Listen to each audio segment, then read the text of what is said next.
కావాల్సింది, steel plant is not an isolated example. దీని political economy of privatisation అర్థం కావాలి. చాలా మందికి ఒక అభిప్రాయం ఉంటుంది, ప్రభుత్వ రంగం అయితే అసమర్థంగా ఉంటుంది, అందువల్ల మేము ప్రభుత్వానికి భారం. ఎవరో కాదు, ఒక టీవీ ఛానల్లో పెద్దలు, రాష్ట్రంలో ప్రఖ్యాత మేధావైన జయప్రకాష్ నారాయణ గారు అంటారు, ప్రభుత్వం మీద భారం పడుతుంటే ఇంకా స్టీల్ ప్లాంట్ ప్రభుత్వ రంగంలో ఉండాలా అన్నాడు. నేను అడిగాను, అయ్యా ఎంత భారం పడుతుంది చెప్పగలరా అని అడిగాను. ఆన్సర్ లేదండి. ప్రభుత్వం ఎందుకు ఈ భారాన్ని మొయ్యాలి, ఇది ప్రజల సొమ్ము కదా అన్నాడు. సార్ మీకు తెలుసా, అసలు విశాఖ ఉక్కు కర్మాగారానికి ప్రభుత్వం పెట్టిన పెట్టుబడి 5,000 కోట్లు.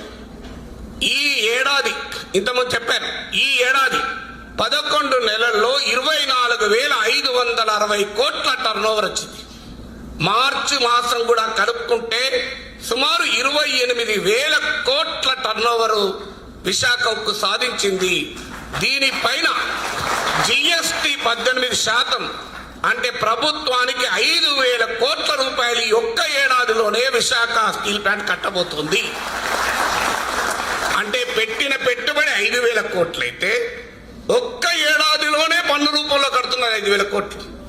గత 5 దశాబ్దాల కాలంలో పన్నుల రూపంలో, డివిడెండ్ల రూపంలో 45,000 కోట్ల రూపాయలు ప్రభుత్వానికి చెల్లించింది స్టీల్ ప్లాంట్.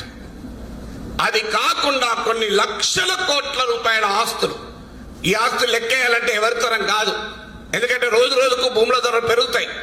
దాదాపు 20,000 ఎకరాల భూమి, అంతేకాకుండా machinery, marketing network, goodwill, ఇలా అనేక అంశాలు కూడా కలుపుకుంటే ఏ 5 లక్షల కోట్లు అవుతుందో, ఏ 6 లక్షల కోట్లు అవుతుందో. ఇప్పుడు చెప్పండి జయప్రకాష్ నారాయణ గారు, 5,000 కోట్ల పెట్టుబడి పెడితే 45,000 కోట్ల రూపాయలు రిటర్న్ వచ్చి 5-6 లక్షల కోట్ల విలువైన ఆస్తులు కలిగి ఉంటే ఇది ప్రభుత్వం పైన భారం అని మీరెట్లంటారండి అంటే ఆయన ఆన్సర్ లేదు. ఎలా చెప్పండి మీరు? నిజంగానే ప్రభుత్వం పైన భారం అయ్యే ప్రభుత్వ రంగాన్ని ఉంచమని నేనేతన్నాను. నేను ప్రభుత్వ రంగం ప్రజల పైన భారం అయితే ఆ ప్రభుత్వ రంగం ఉండాల్సిన అవసరమే లేదు. కానీ అది నిజమా? ఇవాళ ఆశ్చర్యంగా ఉంటుంది. ఇప్పుడు ఎల్ఐసి గురించి చెప్పారు. మనకు అర్థం కావాల్సింది ఏంటంటే, ఇది విశాఖ ఉక్కులో జరుగుతున్న తతంగం కాదు. ఇది సమస్య. ఇంతకుముందు మిత్రుడు అడిగా తీర్మానాన్ని ప్రవేశపెడుతుంది. సార్ ఎందుకు మరి మనం ఎన్ని చేసినా దీన్ని ఈ పనులు చేస్తున్న వాళ్ళు ఎందుకు గెలుస్తున్నారంటే, విశాఖ స్టీల్ ప్లాంట్ లో ఉన్నవారు ఎల్ఐసి ప్రైవేటీకరణ కరెక్ట్ అనుకుంటారు, ఎల్ఐసిలో ఉన్న వాళ్ళు స్టీల్ ప్లాంట్ ప్రైవేటీకరణ కరెక్ట్ అనుకుంటారు, వీళ్ళిద్దరు బ్యాంకుల ప్రైవేటీకరణ కరెక్ట్ అనుకుంటారు, బ్యాంకులు ఉన్నవాడు ఈ రెండింటి ప్రైవేటీకరణ కరెక్ట్ అనుకుంటాడు. ఈ ముగ్గురు కలిసి ఈ మొత్తం ప్రైవేటీకరణ తప్పన్న రోజు మారుతుంది. సమస్యలో అది. ఇవాళ ఎల్ఐసీలు ఏంటి మీకు ఆశ్చర్యం వేస్తుంది. ఎల్ఐసికి ఉన్న మొత్తం ఆస్తుల విలువ, ఎందుకంటే స్టీల్ ప్లాంట్ గురించి ఇంతదాకా తీర్మానంలో అనేక విషయాలు చెప్పారు, పెద్దలు కూడా చాలా విషయాలు చెప్పారు, మీరు కూడా చాలా ఇప్పటికి వినుంటారు, నాకన్నా ఎక్కువ పండితులు మీరు. కానీ ఎల్ఐసి మీకు ఒక ఉదాహరణ చెప్తాను. స్టీల్ ప్లాంట్ లో జరుగుతున్న తతంగానికి దేశంలో జరుగుతున్న ప్రైవేటీకరణ పొలిటికల్ ఎకానమీకి ఉన్న లింక్ చెప్పడానికి ఈ ఉదాహరణ చెప్తున్నాను. ఎల్ఐసి మొత్తం ఆస్తుల విలువ 39 లక్షల కోట్లు ఇవాళకి. కేంద్ర బడ్జెట్ ఇటీవల ఫిబ్రవరిలో ప్రవేశపెట్టారు. కేంద్ర బడ్జెట్ 135 కోట్ల మంది భారత ప్రజల కొరకు కేంద్ర ప్రభుత్వం పెట్టిన బడ్జెట్ కూడా 39 లక్షల కోట్లే. అంటే ఒక ఎల్ఐసికి ఉన్న మొత్తం ఆస్తులతో భారతదేశమే ఒక ఏడాది పాటు పోషించగలుగుతుంది. ఇది ఎల్ఐసి చరిత్ర. ఎల్ఐసి ప్రతి ఏటా 3 లక్షల కోట్ల నుంచి 4 లక్షల కోట్ల పెట్టుబడులు పెడుతుంది. 42 కోట్ల మంది పాలసీదారులు 21 ఏళ్లుగా ప్రైవేట్ కంపెనీలతో పోటీ పడుతూ ఈ దేశంలో ఉన్న మొత్తం పాలసీల్లో 75% ఎల్ఐసివే. ఈ దేశంలో కడుతున్న మొత్తం ప్రీమియంలో 70% ఎల్ఐసిదే. ఈ ఎల్ఐసిలో ప్రభుత్వం పెట్టిన పెట్టుబడి 5 కోట్లు. ఇక తర్వాత మళ్ళీ ఒక 100 కోట్లు పెట్టుబడి పెట్టాను, అది కూడా ఎల్ఐసియే పెట్టుకున్నది, వీళ్ళకి లేదు. అంటే 5 కోట్ల పెట్టుబడి పెడితే ప్రారంభమై 39 లక్షల కోట్ల విలువైనటువంటి ఆస్తులు కలిగిన కంపెనీని మీద ఎందుకు అమ్ముతున్నారు ఇందులో వాటా? అంటే అర్థమయ్యేది ఏంటి? పైకి చెప్తున్నట్లు నష్టాలు వస్తే అమ్మడం లేదు. విశాఖ స్టీల్ దగ్గర నష్టాలు వస్తే అమ్ముతున్నామంటారు, కానీ వాస్తవానికి ఏడాది లాభాలు ఉంది స్టీల్ ప్లాంట్. ఇప్పుడు ఎందుకు అమ్ముతున్నామంటే లాభాలు వచ్చినప్పుడే కదా సార్ అమ్ముడు పోయేది, నష్టాలు తెవడుకుంటారు సార్. కానీ ఇది లాభ నష్టాలతో సంబంధం లేదు అనటానికి ఎల్ఐసి ఉదాహరణ చెప్పారు. మనం అనేక ప్రత్యామ్నాయాలు చెప్పాము. అయ్యా ఎల్ఐసి ఈ విశాఖ స్టీల్ ప్లాంట్కు 22,000 కోట్ల రూపాయల అప్పులున్నాయి. ఈ అప్పులకు కారణాలు ఏంటి అనేది అందరికీ తెలుసు. ఎందుకు కారణాలు ఈ అప్పులకు? 5,000 కోట్లతో ఎక్స్పాన్షన్ జరగాల్సింది 9,400 కోట్లతో విస్తరించారు. మరి ఈ అప్పుకు ఈ నష్టాలకు కారణం కార్మికుల యాజమాన్యం. ఇది ఒక్క స్టీల్ ప్లాంట్ లోనే జరిగిందా? ఇటీవల ఎయిర్ ఇండియా ఉదాహరణ ఎందుకు చెప్తున్నా అంటే, స్టీల్ ప్లాంట్ మిట్టల్ వాళ్ళకి అమ్మద్దు, పోస్కా వాళ్ళకి అమ్మద్దు, వాళ్ళు దుర్మార్గులు, టాటాస్ అమ్మితే చాలా రుచికరంగా ఉంటుంది కదా సార్, టాటాలు చాలా మంచోళ్ళు కదా సార్ అని కూడా చెప్తున్నారు. కానీ ఎయిర్ ఇండియాను కొన్నది ఎవరు? టాటా. ఎంత కొన్నారో తెలుసా? 46,000 కోట్ల రూపాయల అప్పును 46,000 కోట్ల రూపాయల అప్పును కేంద్ర ప్రభుత్వం దిగమింగింది. మొత్తం 65,000 కోట్ల అప్పుంటే కేవలం 18,000 కోట్లకు మాత్రమే ఎయిర్ ఇండియాకి అమ్మింది. ఈ 18,000 కోట్లలో 2,700 కోట్లు మాత్రమే ఎయిర్ ఇండియాకు టాటాస్ చెల్లించింది. మిగతా 15,300 కోట్లు వాస్తవానికి అది అప్పు. ఆ అప్పు టాటాస్కు ట్రాన్స్ఫర్ అయింది. దాన్ని మళ్ళీ బ్యాంకుల నుంచి అప్పు తీసుకున్నారు. ఆ అప్పు మీద కట్టే వడ్డీ మీద పన్నులు రాయితీ ఇచ్చారు. అంటే ఎయిర్ ఇండియా అనే కంపెనీని కేవలం 2,700 కోట్లకే టాటాలు చేజిక్కించుకుంది. మరి ఎయిర్ ఇండియాకి ఎందుకు నష్టం వచ్చింది? చాలా మంది ఎయిర్ ఇండియా అంటే ఇక్కడే సమస్య. సో స్టీల్ ప్లాంట్ లో ఉన్నవాళ్ళు, ఎల్ఐసీలో ఉన్నవాళ్ళు, ఆ ఎయిర్ ఇండియా పనికి మాలిందండి, మేము ఈ మధ్య విమానానికి ఎక్కితే ఎయిర్ ఇండియాలో దరిద్రంగా ఉంది. నిజమే, ఎయిర్ ఇండియా సర్వీస్ నేనే సమర్థించడం లేదు. కానీ ఎయిర్ ఇండియా నష్టానికి కారణం సర్వీస్ పూర్ క్వాలిటీ కాదు. ఎయిర్ ఇండియా నష్టానికి కారణం ఏంటంటే, అనవసరంగా కేంద్ర ప్రభుత్వము ఎయిర్ ఇండియాతో 111 పెద్ద విమానాలు కొనిపించింది. తర్వాత ఒక 50 బోయింగ్ విమానాలు కొనిపించింది. టోటల్ గా 38,000 కోట్ల 500 పైగా 38,000 crores అప్పులు పెంచి భారాన్ని ఎయిర్ ఇండియా పైన మోపింది. ఫలితంగా ఎయిర్ ఇండియా లేవలేకుండా పోయింది. 2011, 2021 మధ్య కాలంలో ఎయిర్ ఇండియాకు 61,000 కోట్లు అప్పులుంటే అందులో 31,000 కోట్లు ఈ అప్పుల వల్లనే. ఇంకొక 25,000 కోట్లు డిప్రిసియేషన్ ఈ అనవసరంగా ఉన్నాయి. ఆశ్చర్యం వేస్తుంది. 2011 నుంచి 2021 మధ్య కాలంలో ఎయిర్ ఇండియాకు ఆపరేషనల్ ప్రాఫిట్స్ వచ్చాయి 900 కోట్లు. ఈవెన్ అమ్ముదామనుకుంటున్న 2019-20లో కూడా ఎయిర్ ఇండియాకు 1,700 కోట్ల ఆపరేషనల్ ప్రాఫిట్స్. దాని నష్టాలు ఎందుకు వచ్చాయంటే, అనవసరంగా విమానాలు కొనిపిస్తే నష్టం వచ్చింది. ఆ విమానాలు 2005-06లో కొన్నారు. విచిత్రం ఏంటంటే 96 నుంచి 2002 మధ్య కాలంలో పెద్ద ఎత్తున భారతదేశంలో విమానయాన మార్కెట్ విస్తరిస్తుంటే ఎయిర్ ఇండియా ఒక ప్రతిపాదన పెట్టింది కేంద్ర ప్రభుత్వానికి. ఆ ప్రతిపాదన ఏంటి అంటే, అయ్యా మాకు విమానాలు సరిపోవడం లేదు, దయచేసి ఒక 15 విమానాలు కొంటాము అంటే కేంద్ర ప్రభుత్వం అనుమతి ఇవ్వలే. అంటే మార్కెట్ లో డిమాండ్ ఉన్నప్పుడేమో అనుమతి ఇవ్వలే. అవసరం లేకుండా 2005-06లో 38,000 కోట్ల రూపాయలతో విమానాలు కొనిపించింది. ఎందుకంటే 2008-09లో అమెరికాతో భారతదేశం అణు ఒప్పందం చేసుకుంది. ఆ అణు ఒప్పందం కుదరాలి అంటే మీరు మా విమానాలు మా కంపెనీ నుంచి కొనాల్సిందే అని అమెరికా ఒత్తిడి చేస్తే ఎయిర్ ఇండియాతో ఆ విమానాలు కొనిపిస్తే ఎయిర్ ఇండియాకి నష్టం వచ్చింది. సరిగ్గా ఇవాళ మీరు విశాఖ స్టీల్లో చెప్తున్నది ఎవరి వల్ల నష్టం వచ్చింది? ఇవాళ విశాఖ ఉక్కుకు మంచి డిమాండ్ ఉంది. అందరికీ తెలుసు స్టీల్ ఇండస్ట్రీ అనేది సైక్లిక్ మార్కెట్. అంటే ఒకసారి నష్టాల్లో ఉంటుంది, ఒకసారి లాభాల్లో ఉంటుంది. ఇవాళ ఉక్రెయిన్ యుద్ధం వల్ల స్టీల్ ధరలు విపరీతంగా పెరుగుతున్నాయి. ఎందుకంటే ప్రపంచ స్టీల్ మార్కెట్ లో 10% రష్యా ఉక్రెయిన్ అది. అందువల్ల రష్యా ఉక్రెయిన్ల మధ్య జరుగుతున్న ఈ వార్ వల్ల స్టీల్ ఒకటి, సన్ఫ్లవర్ ఒకటి. ఎందుకంటే ప్రపంచంలో ఉత్పత్తి అయ్యే పొద్దుతిరుగుడు సన్ఫ్లవర్ లో 90% రష్యా యుక్రెయిన్ ఉత్పత్తి అవుతుంది. ప్రపంచంలో ఉత్పత్తి అయ్యే స్టీల్ లో 10% ఈ రెండు దేశాలలో ఉత్పత్తి అవుతుంది. అందువల్ల స్టీల్ ధరలు పెరుగుతున్నాయి.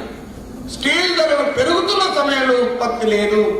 స్టీల్ ధరలు పెరుగుతున్న సమయంలో మాత్రం ఉత్పత్తి చేయకుండా అడ్డుపడుతున్నది. ఎందుకు ఉత్పత్తి చేయడం లేదు అంటే బ్లాస్ట్ ఫర్నేస్ మూసేశారు. మూడోది ఎందుకు మూస్తున్నారు అంటే కోక్ లేదు. కోక్ ఎందుకు లేదంటే కోల్ లేదు. కోల్ ఎందుకు లేదంటే ఆస్ట్రేలియా నుంచి రాలేదు. ఆస్ట్రేలియా నుంచి ఎందుకు రాలేదంటే షిప్ లేదు. షిప్ ఎందుకు రాలేదు అంటే దానికి డబ్బులు కట్టలేదు. డబ్బులు ఎందుకు కట్టలేదు అంటే డబ్బులు లేవు.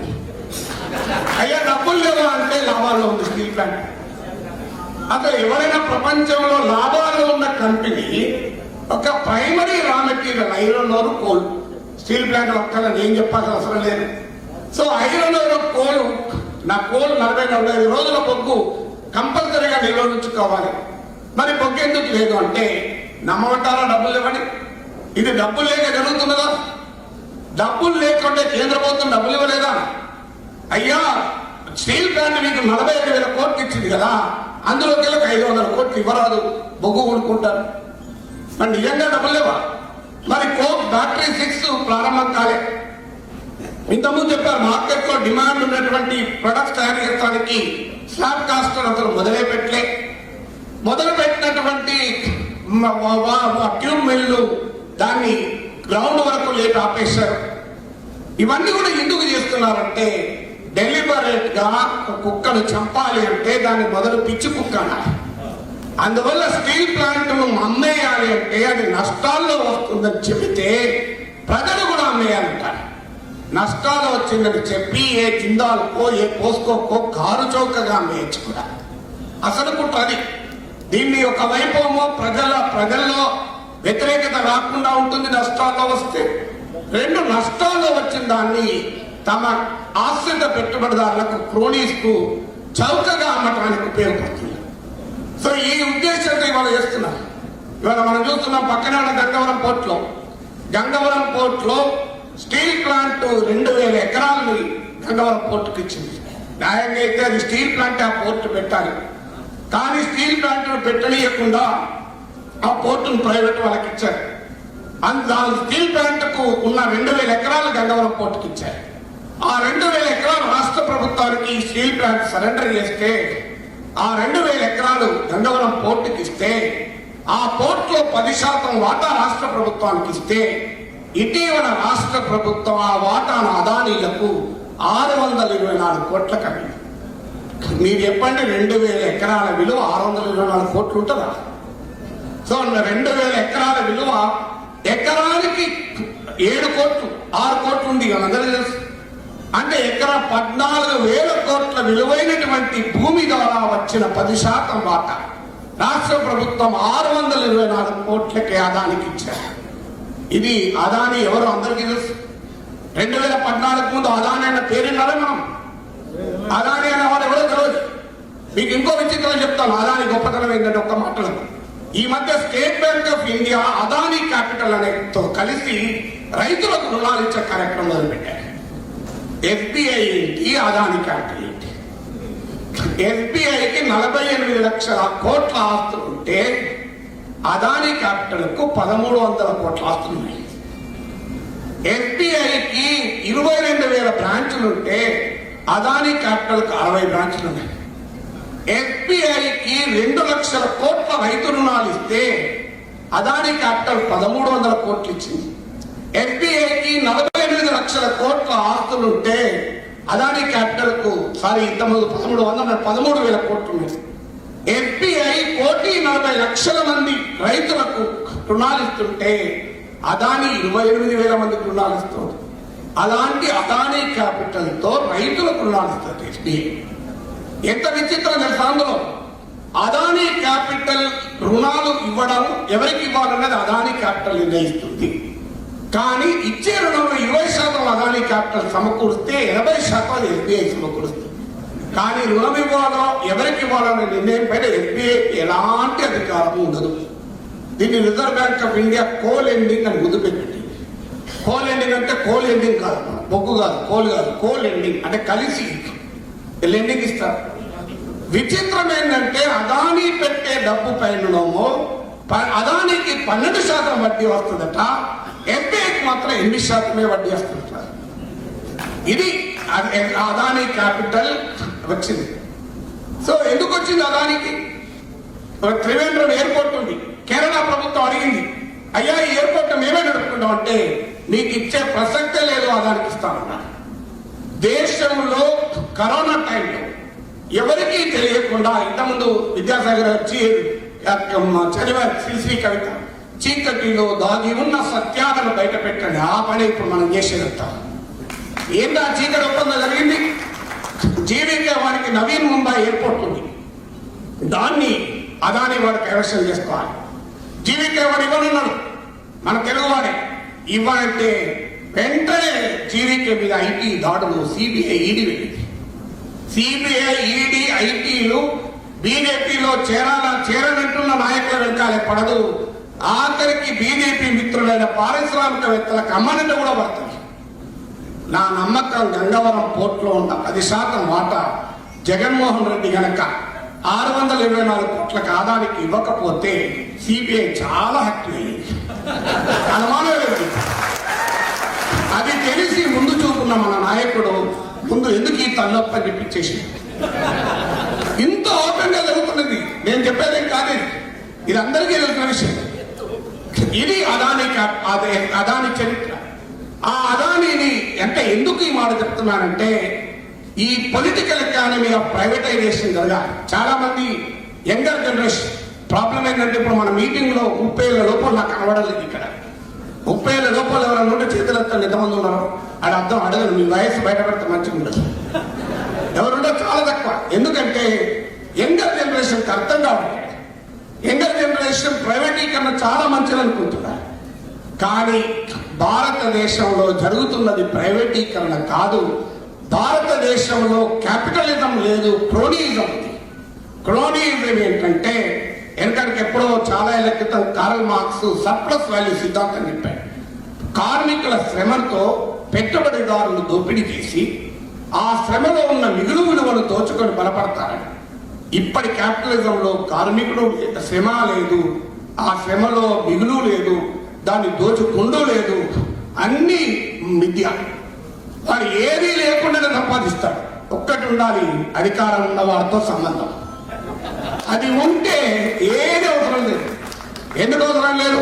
నీకు ఒక్కదాని చెప్తాను. అనిల్ అంబానీ అనే కంపెనీకి ఒక్క డిటర్జెంట్ సబ్బు తయారు చేసిన అనుభవం లేదు. కానీ వారి అనిల్ అంబానీ కంపెనీకి 20,000 కోట్ల రూపాయల రాఫెల్ కాంట్రాక్ట్ ఇప్పించింది కేంద్ర ప్రభుత్వం.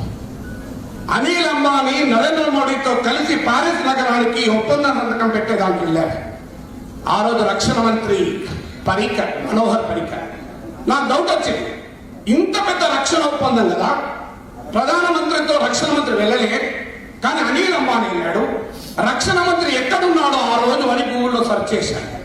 ఆయన గోవాలో చేపల మార్కెట్ ఇనాగ్రేట్ చేస్తున్నాడట. మీరు కావాలంటే టెస్ట్ చేయండి. నేను గూగుల్లో సెర్చ్ చేశాను, డేట్ కూడా చూసి ప్యారిస్ లో ఒప్పందం సంతకం పెట్టిన రోజు భారత రక్షణ మంత్రి ఫిష్ మార్కెట్ ఇనాగ్రేటెడ్. గోవాలో ఉన్న న్యూస్ పేపర్ దగ్గర వచ్చింది, Manohar Parrikar inaugurated the fish market today. When Narendra Modi signed a deal with France, benefiting to the tune of 20,000 crores to the Anil Ambani company.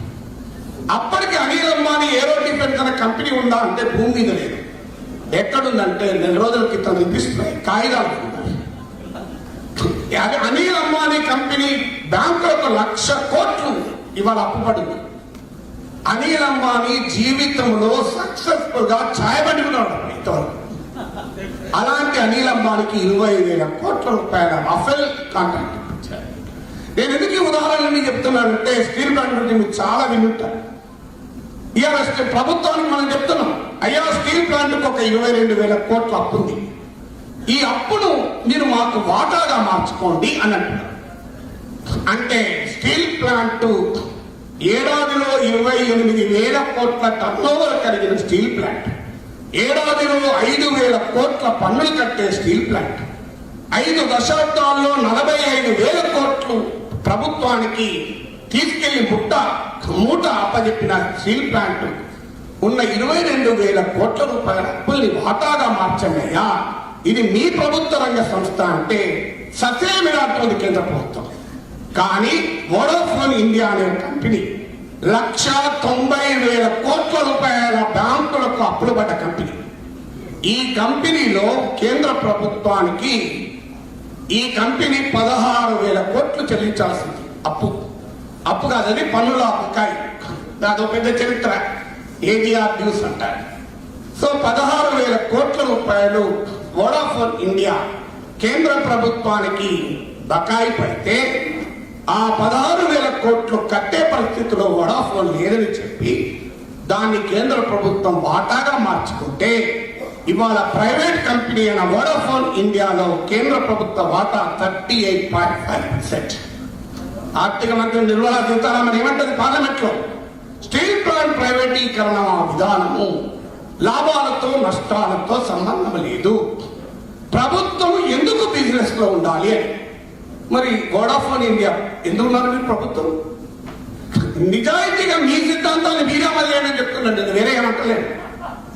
నేనేమి మీరు ప్రైవేటీకరణ ఆపమని కూడా అంటలేను. అయ్యా మీరు చెబుతున్న సిద్ధాంతాన్ని మీరైనా అమలు చేయండి అంటున్నాను. సో అందరూ శాకాహారం లేదు, చేపల పుట్ట మాయమైంది అంటు. మరి నువ్వు నిజంగా శాకాహారం చెప్తున్నావే, శాకాహారం అంటే మాంసం తినకు అంటున్నావు, కాదంటే నేను మాంసాహారం అని చెప్పు, అభ్యంతరం లేదు, మాకేం లేదంటే మాకు మా వాళ్ళకు లాభం వచ్చాక అమ్ముకుంటామని అంటే. కానీ ఒకవైపు government no business to be in business అంటారు, వోడాఫోన్ ఇండియాలో 38% వాటా తీసుకుంటారు. ఇది ఎల్ఐసిలో వాటా అమ్ముతారు, స్టీల్ ప్లాంట్ మొత్తానికి అమ్మేస్తారు, ఎయిర్ ఇండియాలో మొత్తానికి అమ్మేస్తారు, కానీ వోడాఫోన్ ఇండియాలో మాత్రం వాటా కొంటారు. స్టీల్ ప్లాంట్ కొన్న 22,000 కోట్ల అప్పుల్ని అయ్యాగా 14% వడ్డీ కడుతున్నాం. ఇలా విచిత్రం అవుతుంది. ఇవాళ ఒక మధ్య తరగతిగా నేను అపార్ట్మెంట్ కొనుక్కోవాలనుకుంటే నాకు 6.7% ప్రభుత్వం వడ్డీ ఇస్తుంది.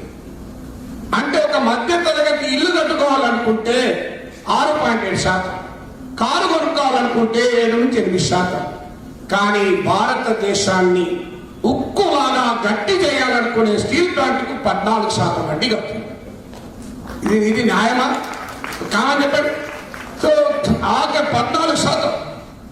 ఇవాళ ఈ పరిస్థితి ఎందుకు రావాలి? ఒకవైపు మనకు స్టీల్ లేక అత్యంత దేశభక్తితో కడుతున్న సర్దార్ పటేల్ విగ్రహానికి కావలసిన స్టీల్ చైనా నుంచి తెచ్చుకున్నారు. ఆఖరికి ఇటీవల ముచ్చింతల్లో కట్టిన రామానుజాచార్యుల విగ్రహానికి కూడా ఎక్కడి నుంచి వచ్చిందో తెలుసా? విగ్రహం చైనా వారికి కనెక్షన్. మనకేం చెప్తా, రోజు చైనాను బాయ్కాట్ చేస్తున్నాం. అపార్ట్మెంట్ లో కిటికీలెక్కలో ఒక టీవీ పడేస్తాడు, చైనా టీవీ. చూడు చైనా టీవీ పడేస్తాడు, జై భరత్ మతా అని కూడా పడేస్తాడు. కానీ రామానుజాచార్యుల విగ్రహాన్ని చైనా వాడు తయారు చేసుకొచ్చి ఫిక్స్ చేస్తాడు. అరే నిజాయితీ ఉండాలి కదా, చెప్పండి నిజాయితీగా. చైనా వారి కంపెనీ ఇది IPL కు స్పాన్సర్ చేయొద్దంటాడు, వివో కంపెనీని పంపించేస్తాడు. మనకు టీవీలో జర్నలిస్ట్ ఉన్నాడు, మీకు తెలుసా, అందరూ బాగా అరుస్తుంటాడు, అర్నబ్ గోస్వామి. అర్నబ్ గోస్వామి ఒక రోజు చైనాకు వ్యతిరేకంగా టీవీ షో నడిపాడు, sponsored by Chinese company Vivo. అంటే చైనా వ్యతిరేక టీవీ షోకు చైనా కంపెనీ అడ్వర్టైజ్మెంట్ ఇస్తాను. ఇది దేశభక్తి అని చెప్తారు. సో ఎందుకు ఈ మాట చెప్తున్నా అంటే, సో ఇవాళ స్టీల్ ప్లాంట్ కు ఉన్న ఇబ్బందులకు దేశంలో జరుగుతున్న ప్రైవేటీకరణకు ఉన్న సంబంధం చెప్తున్నాను. ఇవాళ అయ్యా స్టీల్ ప్లాంట్ కు ఇవాళ స్టీల్ ప్లాంట్ ఏ మంత్రిత్వ శాఖలో ఉంటుంది? Ministry of steel. ఇంకేంటి? And mines. అంటే స్టీల్ ప్లాంట్ ఒకే మంత్రి కింద ఉంటుంది, ఇనుప ఖనిజ గనులు ఒకే మంత్రి కింద ఉంటుంది. కానీ లెఫ్ట్ హ్యాండ్ నుంచి రైట్ హ్యాండ్ కు మాత్రం ట్రాన్స్ఫర్ కాదు. నేను శాసన మండలి ఉన్నప్పటి నుంచి అడిగాను, అయ్యా విశాఖ స్టీల్ కు ఇనుప ఖనిజ గనులు ఇవ్వండి అంటే లేదు, ఇవ్వకపోవడం వల్ల ఇవాళ స్టీల్ ప్లాంట్ స్టీల్ ప్రొడక్షన్ లో 52%, ఇంతకుముందు మీ తీర్మానంలో కూడా చెప్పారు, ముడి పదార్థాల మీద ఖర్చు పెట్టాల్సి వస్తుంది. నాకున్న సమాచారం ప్రకారం తప్పుంటే సరివేయాలి నాయకులు. ఇవాళ సొంత ఇనుప ఖనిజం గనులుంటే 1500 నుంచి 2000 రూపాయలు ఒక టన్ను ఐరన్ రా మెటీరియల్ అందుబాటులో ఉంటుంది. కానీ ఈ రోజు రా మెటీరియల్ పొద్దున 5 దగ్గర అడిగాను, ఇప్పుడు ఎంత కొంటున్న రా మెటీరియల్ అంటే 5000 రూపాయలు కొంటున్నారు. అంటే కనీసం ఒక 2000 కోట్లకు పైగా కేవలం రా మెటీరియల్ లోనే విశాఖ స్టీల్ ప్లాంట్ నష్టపోతుంది. అంటే దీనికి బాగు చేయండి అయ్యా, స్టీల్ ప్లాంట్ ముడి రా మెటీరియల్ ఇవ్వకుండా, ఇనుప ఖనిజం ఇవ్వకుండా మీరు ప్రైవేట్ స్టీల్ ప్లాంట్లకు ఎక్కిస్తున్నారని మనం అడుగుతున్నాం. అంటే బలవంతాన ఒరిస్సా మినరల్ డెవలప్మెంట్ కార్పొరేషన్ లో 350 కోట్లు కట్టి తీసుకున్నాం. ఏమైందని ఇంతవరకు 1 కిలో ఇనుప ఖనిజం రాలే. కానీ మనం కొనక ముందు, స్టీల్ ప్లాంట్ కొనక ముందు వాడేదో పర్యావరణ పరమైన నిబంధనలు ఉల్లంఘిస్తే దానికి వేసిన ఫైన్ 1000 కోట్లు కట్టారు. అంటే ఆఖరికి ఎవడో కొత్తగా పెళ్లి చేసుకున్నాడు. సో ఆ పెళ్లిగా ఆమె అంతకు ముందు వేరే వాళ్ళతో పెళ్ళైందట. అప్పటి కేసులకు ఈరింగ్ ఇప్పుడు వీడెళ్తున్నాడట. అలా ఉంది స్టీల్ ప్లాంట్ పరిస్థితి. వీరికి సంబంధం లేదు ఆ కేసులతో. సో 1000 కోట్లకు పైగా ఇవాళ మినరల్ డెవలప్మెంట్ కార్పొరేషన్ లో స్టీల్ ప్లాంట్ ఎక్కడో రాయబరేలి, మనకేం సంబంధం లేదు. రాయబరేలి సంబంధం లేకుండా 1800 కోట్లు పెట్టి వీల్ ఫ్యాక్టరీ, అసలు రైల్వే వీల్ తయారు చేసడానికి స్టీల్ ప్లాంట్ సంబంధం ఏంటి? స్టీల్ ప్లాంట్ కావాల్సిన థర్మల్ పవర్ ప్లాంట్ కోమో పొక్కుండదు, కానీ స్టీల్ ప్లాంట్ వెళ్ళి రాయబరేలిలో పెట్టుబడి పెడుతుంది. సో ఈ నిర్ణయాలు ఎవరు తీసుకుంటున్నారు? ఈ నిర్ణయాలు మీకు విచిత్రం వేస్తారు. ప్రైవేట్ స్టీల్ ప్లాంట్లకోమో ఇనుప ఖనిజం ఇస్తున్నారు, విశాఖ స్టీల్ ప్లాంట్ ఇనుప ఖనిజం ఇస్తలేరు. ఇది కేవలం స్టీల్ రంగంలో జరుగుతుందని కాదు. ఎయిర్ ఇండియా ఎందుకు నష్టాల్లోకి వచ్చిన స్టడీ చేస్తే చెన్నై టు కౌలాలంపూర్ విమానాలు పోతాయి. ఎయిర్ ఇండియా విమానం పోయే 10 నిమిషాల ముందు జెట్ ఎయిర్వేస్ విమానం పోతుంది. చూడండి, జెట్ ఎయిర్వేస్ రోడ్ ఈ ఎయిర్ ఇండియా ఫ్లైట్ల కన్నా ముందు ఒక ½ అవర్ ముందు ఉంటుంది షెడ్యూల్. ఇవాళ మన విశాఖపట్నం బస్ స్టాండ్కి వెళ్ళండి, ఆర్టీసీ బస్ కన్నా ముందు ప్రైవేట్ బస్ పోతుంది, వెనకాల ఆర్టీసీ బస్ పోతుంది. అంటే ప్రైవేట్ వాళ్ళు అందరూ ఎక్కించుకొని వెళ్ళిపోయినాక ఎవరన్నా మిగిలితే వీళ్ళు ఎక్కించుకోవాలి. జెట్ ఎయిర్వేస్ వాడు ఎక్కించుకున్నాక మిగిలితే ఎయిర్ ఇండియా ఎక్కించుకోవాలి. విచిత్రం ఏంటంటే ఫారిన్ ఎయిర్లైన్స్ కూడా ఎలా చేస్తారు, కానీ ఎయిర్ ఇండియాకి మాత్రం ఎలా చేయలేదు. బిఎస్ఎన్ఎల్ వాడు అయ్యా మేము 4G తయారు చేస్తామంటే ఇప్పటికీ వాడికి టెక్నాలజీ ఇవ్వరు, కానీ అంబానీ వాడు 5G కూడా తయారు చేస్తారు. అంటే స్టీల్ ప్లాంట్ లో ఏం జరుగుతుంది, బిఎస్ఎన్ఎల్ లో అదే జరుగుతుంది. స్టీల్ ప్లాంట్ లో ఏం జరుగుతుంది, ఎయిర్ ఇండియాలో అదే జరుగుతుంది. స్టీల్ ప్లాంట్ లో ఏం జరుగుతుంది, ఏపీఎస్ఆర్టీసీలో అదే జరుగుతుంది. అందువల్ల ఈ స్టోరీ కంప్లీట్ కాదు. చాలా రాజకీయ పార్టీలు మేము మిగతా ప్రైవేటీకరణకు అనుకూలం అంటే ఒక స్టీల్ ప్లాంట్ ప్రైవేటీకరణకు మాత్రమే వ్యతిరేకం. ఎందుకు? గాజువాకలో ఎమ్మెల్యేగా గెలవాలి, విశాఖలో ఎంపీకి గెలవాలి, లేదా రాష్ట్రంలో ఓట్లు పడాలి. అందుకే స్టీల్ ప్లాంట్ ప్రైవేటీకరణకు వ్యతిరేకం. మరి ఎల్ఐసి ప్రైవేటీకరణ మీరు అనుకూలమా అంటే దానికి మాత్రం అభ్యంతరం లేదండి. అది కూడా ఓట్లు పోతాయి అనుకుంటే అప్పుడు వ్యతిరేకిస్తారు. అప్పటిదాకా అనుకూలమే. ఓట్లు పోయే పరిస్థితి వస్తే అప్పుడు ఆలోచిస్తారు. ఇది ఓట్ల గోల కాదు, రియల్ ప్రైవేటైజేషన్ కానే కాదు. ఇది మీకు ఆశ్చర్యం వేస్తుంది. 2 ఏళ్ల క్రితం భారతదేశ విమాన రంగంలో అదాని లేడు. ఇవాళ భారతదేశంలో మీరు ఏ విమానాశ్రయాల్లో దిగే విమాన ప్రయాణికుల్లో 25% అదాని విమానాశ్రయాలను దిగుతారు. సో ఈ విమానాశ్రయాలు, చాలా విమానాశ్రయాలు, లక్నో, ఇలా త్రివేంద్రం, ఇవన్నీ అదానికి అమ్మైపోయారు. అప్పచెప్పేటప్పుడు కేంద్ర ప్రభుత్వంలో ఫైల్ మూవ్ అయింది. మీకు ఆశ్చర్యం వేస్తుంది. మినిస్ట్రీ ఆఫ్ ఫైనాన్స్ అంటే ఆర్థిక మంత్రిత్వ శాఖకు సంబంధించిన ఒక విభాగం లిఖితపూర్వకంగా రాసింది, ఈ 6 విమానాశ్రయాలు ఒకరికి ఇవ్వద్దు, ఎందుకంటే ఇది హైలీ టెక్నాలజీ ఓరియంటెడ్, 2ను మించి ఎవరికీ ఎక్కువ ఇవ్వద్దు అని రాసింది. నీతి ఆయోగ్ రాసింది అనుభవం లేని వారికి విమానాశ్రయాలు ఇవ్వద్దు అని. విచిత్రం ఏంటంటే కేంద్ర ప్రభుత్వ శాఖలు 2 వద్దంటే కూడా అదానికి ఆరక్షించారు. ఎందుకు ఇచ్చారో నేను ఇంతకుముందు చెప్పాను. అదాని సంగతి అదాని ఒక్కడే కాదు, ఇది స్టేట్ బ్యాంక్ ఆఫ్ ఇండియా ఈ మధ్య అంబానీతో కలిపి పేమెంట్ బ్యాంక్ పెట్టింది. State bank of India 30%, Ambani 70%. అంబానీకి పేమెంట్ బ్యాంక్ పెట్టి అప్పటిదాకా ఆన్లైన్ పేమెంట్ వ్యవస్థ కూడా రిజర్వ్ బ్యాంక్ పర్యవేక్షణ ఉండే. దాన్ని రిజర్వ్ బ్యాంక్ పర్యవేక్షణ నుంచి తొలగించారు. పేమెంట్ రెగ్యులేటరీ బోర్డు కొత్తగా ఏర్పాటు చేశారు. ఇదంతా జరుగుతున్నప్పుడు ఎస్బీఐకి చైర్మన్ గా ఉన్న వ్యక్తి రిటైర్ అయి రిలయన్స్ కంపెనీలో స్పెషల్ డైరెక్టర్ అయ్యారు. ఇంత వేరంగా జరిగింది. సో అందువల్ల ఇవాళ పెద్దలు చెప్పారు, విశాఖ నరసింహరావు గారు అనుకుంటారు, స్టీల్ ప్లాంట్ ఇప్పుడు అపాయింట్ అయిన చైర్మన్ అని దీన్ని నడపడానికి కాదు అమ్మడానికి అయ్యాడని మీరేం అనుమానం లేదని తర్వాత వెళ్ళి పోసుకోలో ఉండే జరగబోయేదే. అంటే ఎందుకు ఈ మాట చెప్తున్నా అంటే ఇది రియల్ ప్రైవేటీకరణ కానే కాదు, ఇట్ ఇస్ అబ్సల్యూట్లీ క్రోనిజం. అంటే ఆశ్రిత పెట్టుబడిదారులు అంటారు. అంటే ఆ రకమైనటువంటి వారు ఇందులో ఉన్నారు.